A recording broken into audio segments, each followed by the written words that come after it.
A very warm welcome to our esteemed uh, guest speaker today, our council members and other senior officers and colleagues.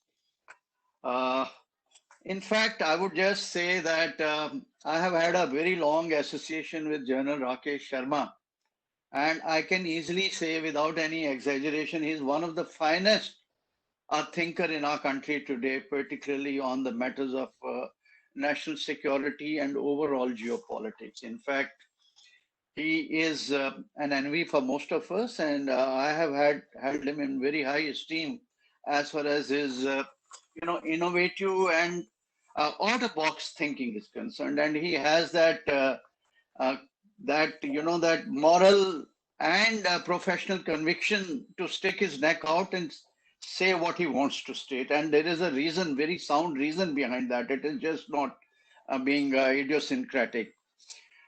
Today's subject is extremely important because this is a gap today in our overall, hierarchy of the documents that we should be putting in the hands of policy makers or public at large.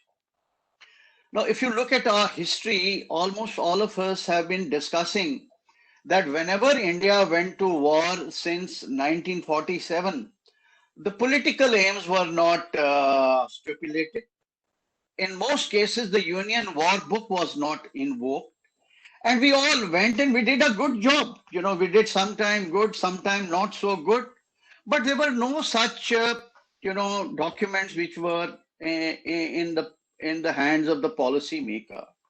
And we know the results that if you look at 62 war, today there is a raging debate that if Indian Air Force was used there, whatever its limited capacity was, probably it would have altered the course of that war. 1965, again, there was a limited use of 65, but whenever we use Air Force, we use it with a debilitating effect. And 71 war, as we went to war, the things kept getting evolved.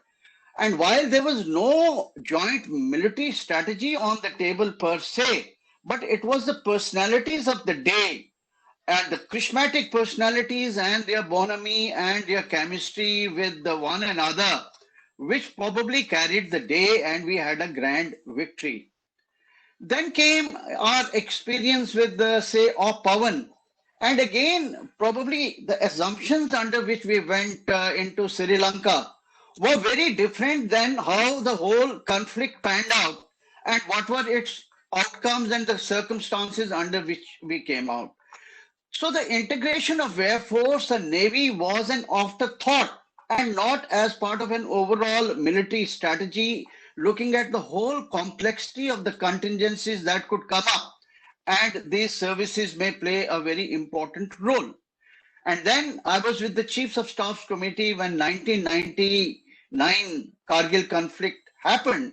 And I'm very much firsthand, I have the firsthand knowledge of what was the reluctance of Indian Air Force to use choppers or Air Force and how those debates were taking place, what delay did it cause, what were its consequences, and how eventually we put our act together.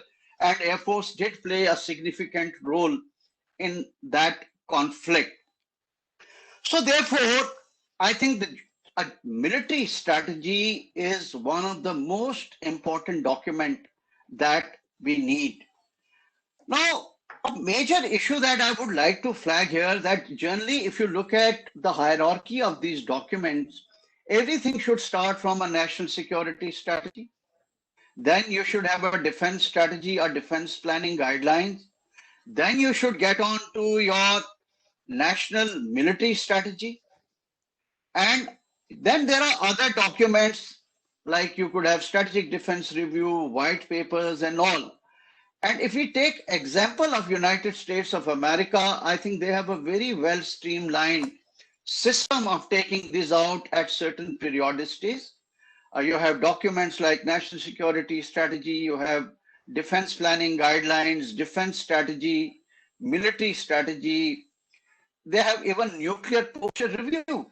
They have, even if Indo-Pacific is today at the center of debate, they have an Indo-Pacific strategy where ends, means and ways are totally aligned, keeping in view the strategic interests or the national interest, and then how the military is used to uh, preserve and promote those national interests.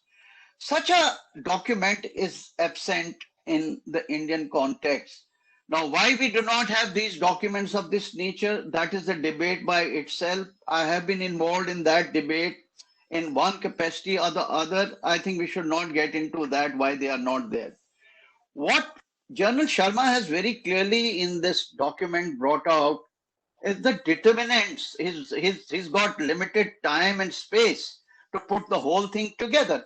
But he's very clearly brought out the determinants of this national military strategy, wherein he has argued very strongly of in regard to incorporation of civil means into the military capabilities. For example, we have the DRDO, you have PSUs, you have Military of Home Affairs, intelligence, railways, aviation, National Disaster Management Authority, ISRO, BARC, National Cyber Coordination Center, anti-RO, and the like. The list is going on. In today's conflicts, the way he has explained that it is not pure conventional military capability which will be able to score victory for a country unless you look at the whole uh, sort of compact of the national resources which are totally aligned and which are totally blended with the military capability. We will not be able to fight in the multi-domains or what you call the gray zone conflicts or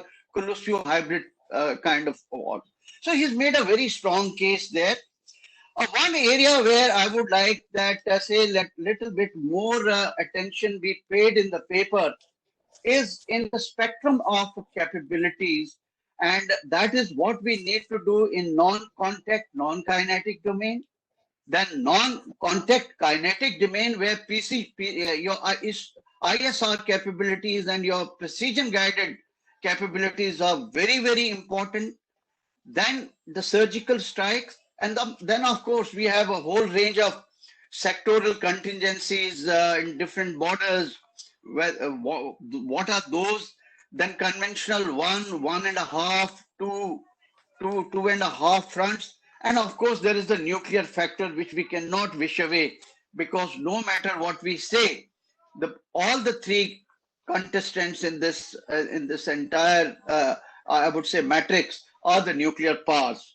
And concurrently with this, we don't know how the wars will actually they will manifest themselves, because there is not a classic case of suddenly one fine day you go to war and then things happen.